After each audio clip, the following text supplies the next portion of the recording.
Hello everyone, আমি ঋষিকা চলে এসেছি একটা নতুন ভিডিও নিয়ে। আসলে নতুন ভিডিও না, তোমরা এর আগে যেটা ভিডিওটা দেখেছো রান্নার গেস করার ভিডিও, ওটা এটা কিন্তু পার্ট, মানে ওটা এটা রিলেটেড। তোমাদের বলেছিলাম যে তোমাদেরকে রান্নাটা গেস করতে হবে যে আমি কেন রান্না করছি। তো এই ভিডিওতে তোমরা সব কিছু বুঝে যাবে, আমাকে আর এক্সট্রা করে কিছু বলতে হবে না। পুরো ভিডিওটাই না, তোমরা জাস্ট এই থালাটা দেখো, থালাটা দেখলেই তোমরা নিশ্চয়ই বুঝেই গেছো আমার। তো হ্যাঁ, আজকে হলো আমার মামির স্বাদ, আর আমার মামি একটু বসে পড়েছে পুজোতে। তো আমার দিদা এইদিকে রিচুয়ালসগুলো করবো, তোমাদেরকে দেখাবো রিচুয়ালসগুলো। আমিও প্রথমবার দেখছি, মানে আমি ছোটোবেলা দেখেছি যখন খুব ছোটো ছিলাম, কিন্তু আমার পুরোপুরি মনে নেই। তো আজকে আমি পুরোটা একদম ভালো করে দেখবো আর তোমাদেরকে দেখাবো, ঠিক আছে? আর এখানে কিন্তু দিদা মামিকে 7 রকমের ফল দিচ্ছে, ওটা আঁচলে ধরে রাখতে হবে পুজো শেষ অবধি।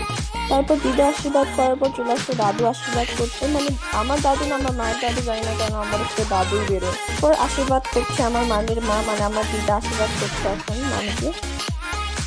হাসো একটু, টাটা করো, টাটা মামি, টাটা করো মামি তুই। আর ইনি হচ্ছেন আমার গোলু মোলু, একদম সোনু মনে সুইট সব বোনু। আমি সব থেকে ছোট বোনও ছিলাম, কিন্তু ফাইনালি আমার পর একটা বোনও হয়েছে। আমার খুব ইচ্ছে ছিল যে আমার একটা বোনও থাকবে। তারপর আশীর্বাদ করছে আমার মাসি। এই মাসিকে তোমরা এর আগের ভিডিওতে দেখেছো, যারা অনেকদিন ধরে আমার ভিডিও দেখছো তারা কিন্তু জানো যে আমি প্রায় 2 মাস আগে কালদিঘি পার্কের শিবডাঙ্গিতে ঘুরতে গেছিলাম মাসি, মেশো আর মা বাবার সাথে। তো মাসি কিন্তু সেই ভিডিওতে আছে, আর যারা সেই ভিডিওগুলো দেখো না তারা কিন্তু নিচে গিয়ে সেই ভিডিওগুলো দেখে নাও। তারপর আশীর্বাদ করছে আমার মাসি, তারপর মামি। আমার কিন্তু অনেক মাসি মামা মামি অনেক, তোমরা কনফিউজ হয়ে যাবে। কিন্তু আমি নিজেকে অনেক লাকি মনে করি যে আমার এতগুলো মাসি মামা মামি আছে, কারণ এতজন সবাই আমাকে খুবই ভালোবাসে। আর আমার অনেক ফ্রেন্ড আছে যারা আমার সাথে শেয়ার করে যে তাদের নাকি মাসি নয় মামা নয়। আর এটা একটু না থাকলে একটু খারাপ তো লাগবেই, বলো। সেগুলো কথা তোমার সাথে পরে শেয়ার করবো। আগে এই ভিডিওটা যেহেতু চলছে, তো এই ভিডিওটা নিয়ে কথা বলি। আপনি কিন্তু আশীর্বাদ করছে আমার মা।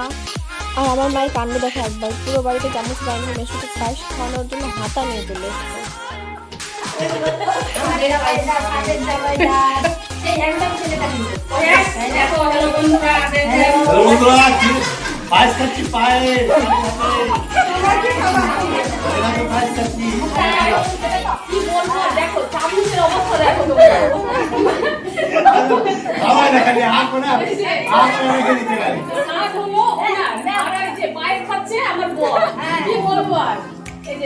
মা মেশোর কীর্তি তো দেখিয়ে নিল, এবার কিন্তু সব থেকে শেষে আশীর্বাদ করছে আমার মাসি, আমার সব থেকে ছোট্ট মাসি।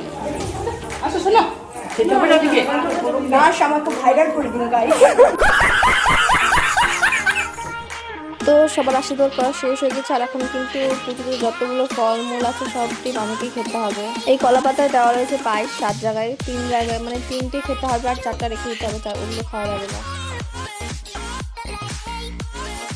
আমরা না এখন বুঝতে পারি যে আমাদের সাধারণত একটু ভুল হয়েছে।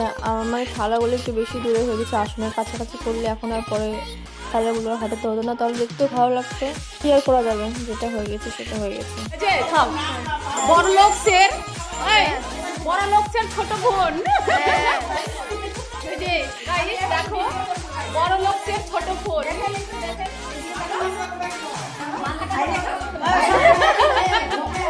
তো আমি খাওয়া তো হয়ে গেছে, আর আমরা সবাই কিন্তু আরেকটা রিকোয়েস্ট আছে, ওটা দেখার জন্য আমরা সবাই বসে আছি। তোমরা অনেকেই সেই রিচুয়ালটা জানো। আর হ্যাঁ, বুঝতে পারছি এই ভিডিওটা অনেকটাই বড় হয়ে গেছে, কিন্তু তোমরা একটু বোঝো যে এত বড় একটা প্রোগ্রাম আমি 4 মিনিটে শেষ করছি, এটা অনেক বড় ব্যাপার। এটা যদি ছোট করতাম তাহলে তোমরা হয়তো ভালো করে ভিডিওগুলো দেখতে পেতে না। আর এর আগের ভিডিওতে অনেক ভালোবাসা পেয়েছে, এই ভিডিওতে তার থেকেও বেশি আশা করছি। এই ভিডিও এতটাই, দেখা হবে নেক্সট ব্লগে, টাটা।